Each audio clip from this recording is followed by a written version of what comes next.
Hello बच्चों, let's read the question. The question says a hollow sphere of charge does not have electric field at option A outer point, option B inner point, option C beyond 2 meter और option D beyond 100 centimetre 100 metre.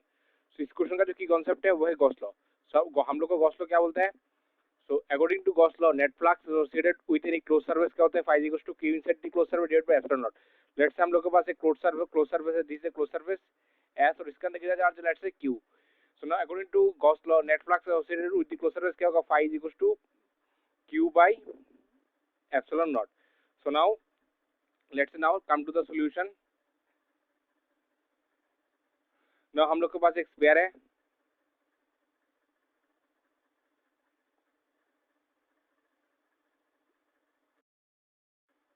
Now हम लोग के पास एक sphere है जिसके radius है r. So now हम लोग एक स्मॉलर रेडियस के गॉसियन सरफेस ड्रॉ करते हैं. दिस इज स्मॉलर, ये है स्मॉलर रेडियस का गॉसियन सरफेस. सो नाउ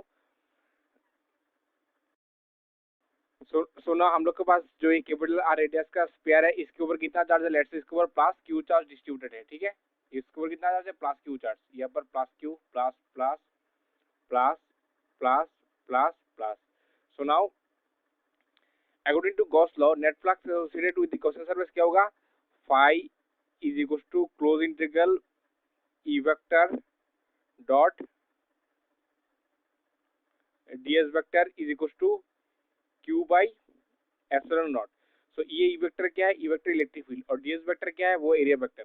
और हम लोग को पता है कि गॉसियन सरफेस के इन the case of Gaussian surface electric field और एरिया वेक्टर दोनों कैसा होता है? सरफेस गॉसियन सरफेस के साथ परपेंडिकुलर होता है. ठीक है, मतलब इन दोनों के बीच में एंगल कितना होता है? 0. सो हम लोग लिख सकते हैं कि integration E ds cos 0 is equal to कितना होगा? q upon epsilon naught. So ये तो कांस्टेंट ई बाहर आ जाएगा, तो हम लोग के पास क्या बचेगा? Integration ds is equal to क्या होगा? q upon epsilon naught. So integration ds क्या होगा? 4 पाई और गॉसियन सरफेस के रेडियस के स्मॉलर स्क्वायर. ये गॉसियन सरफेस का रेडियस. सो गॉसियन सरफेस जो स्फीयर जो सरफेस है उसका रेडियस कितना है? r smaller. तो इज इक्वल टू क्या आएगा? q upon epsilon naught.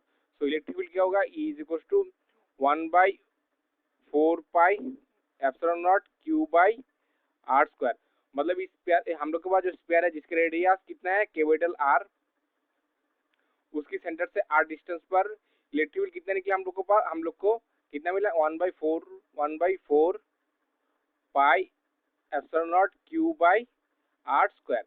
सो अगर in the case of surface क्या होता? Small r is equal to capital R. तो सरफेस पे कितना होता है electric field? E is equal to 1/4 pi epsilon naught q by r square. So now come to the question, come to the options. So a hollow sphere of charge does not have an electric field at outer point. So outer point में हम लोग को देखा कि charge होता है, तो option A नहीं हो सकता. So ऑप्शन बी में क्या थी? Interior point. तो इंटीरियर पॉइंट के लिए चेक करते हैं. सो नाउ दिस सेम हम लोग के पास एक सरफेस है, एक शेल है, क्या बोले इधर एक स्फीयर है.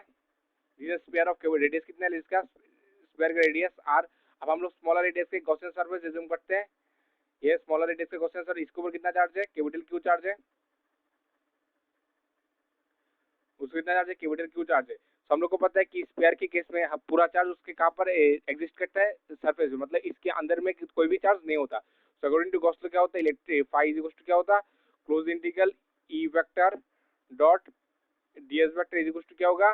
q inside the Gaussian surface divided by epsilon naught.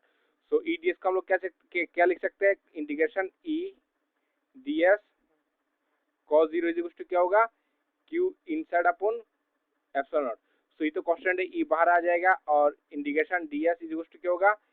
q inside upon epsilon naught. So e integration ds क्या होगा?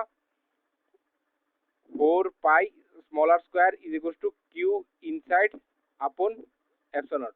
सभी हम लोग देख सकते हैं ये जो हम लोग स्मॉलर रेडियस के गॉसियन सरफेस एज्यूम किया उसके अंदर कोई भी चार्ज नहीं है. सो इसके से q इनसाइड क्या होगा? 0 होगा. So e into 4 pi R square हम लोग को क्या मिलेगा? इज इक्वल टू 0 मिलेगा.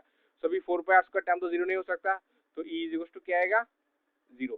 सो मतलब इन the case of charge sphere उसके अंदर में इलेक्ट्रिक फील्ड कितना होता है? 0. सो इंटीरियर पॉइंट में क्या है? Electric field 0. So B option is correct.